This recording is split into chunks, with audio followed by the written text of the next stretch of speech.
13813 ամուսնություն, 4879 ամուսնալուծություն հանրապետությունում 2025-ին։ Կապանում 192 ամուսնություն է գրանցվել, ինչը 2024-ի համեմատ մոտ 30%-ով պակաս է։ Ընտանեկան վեճերից ընդհուպ մինչև ֆինանսական խնդիրներ, քաղաքացիական կացության ակտերի գրանցման կապանի սպասարկման կենտրոնում, քիչ չեն նաև ամուսնալուծությունները, հատկապես երկար տարիներ ամուսնացածների շրջանում։ Ամուսնալուծությունների թիվը 2025 թվականին կազմում է թվով 90 ամուսնալուծություն,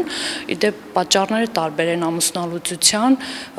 քաղաքացիների կողմից ներկայացված, իսկ 2024 թվականին գրանցվել էր թվով 88 ամուսնալուծություն։ Կապանում ունենք նաև, որ գրանցում ենք արդեն երկրորդ ամուսնություն, այսինքն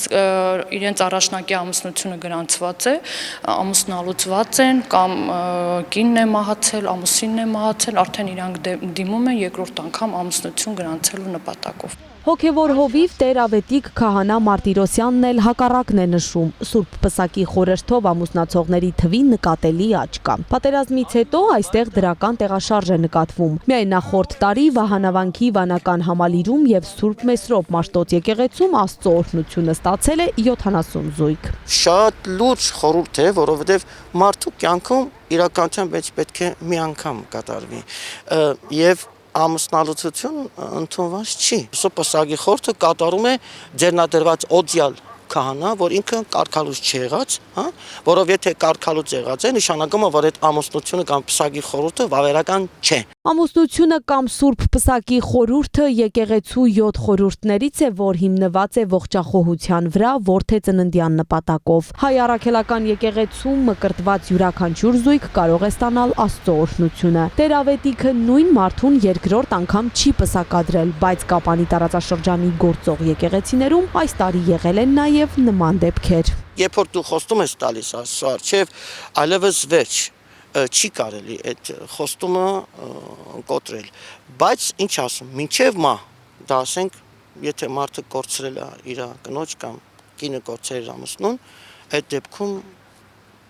ավելի լավ կլինի, որ այդ մարդը ունենա այդ ամուսնությունը։ Չնայած նրան, որ քիչ չեն նաև համատեղ ապրող այն զույգերը, որոնք ոչ պսակադրված եւ ոչ էլ գրանցված ամուսնություն ունեն, այնուամենայնիվ վիճակագրական կոմիտեի պաշտոնական տվյալները փաստում են։ Հանրապետությունում նվազել է ամուսնությունների եւ աճել ամուսնալուծությունների թիվը։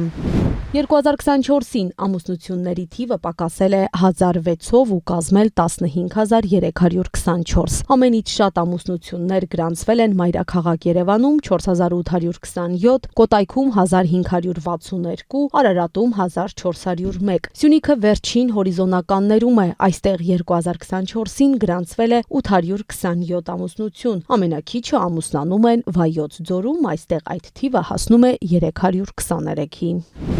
Ամուսնալուծությունների թվով առաջատար են Երևանը, Կոտայքը, Արարատը, Արմավիրը։ Սյունիքում ամուսնալուծվել է 208 զույգ։ 20 եւ ավելի տարի համատեղ կյանքից հետո տեղի ունեցած ամուսնալուծություններն են առաջատարը։ Երկրորդ տեղում մինչև 1 տարի ամուսնացածներն են։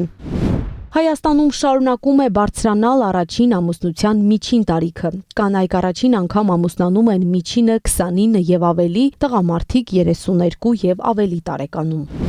Ընտանիք կազմելու գործընթացը սկսելու կամ դադարեցնելու համար այլևս քաղաքացիական կացության ակտերի գրանցման շենք հասնել պետք չէ։ Հայաստանում ամուսնությունը, ամուսնալուծությունն ու երեխայի ծնունդը այսուհետ հնարավոր է գրանցել նաև առցանց։ Նարեխ Խաչատրյան, Ռոբերտ Օհանջանյան, Սյունիք լուրեր։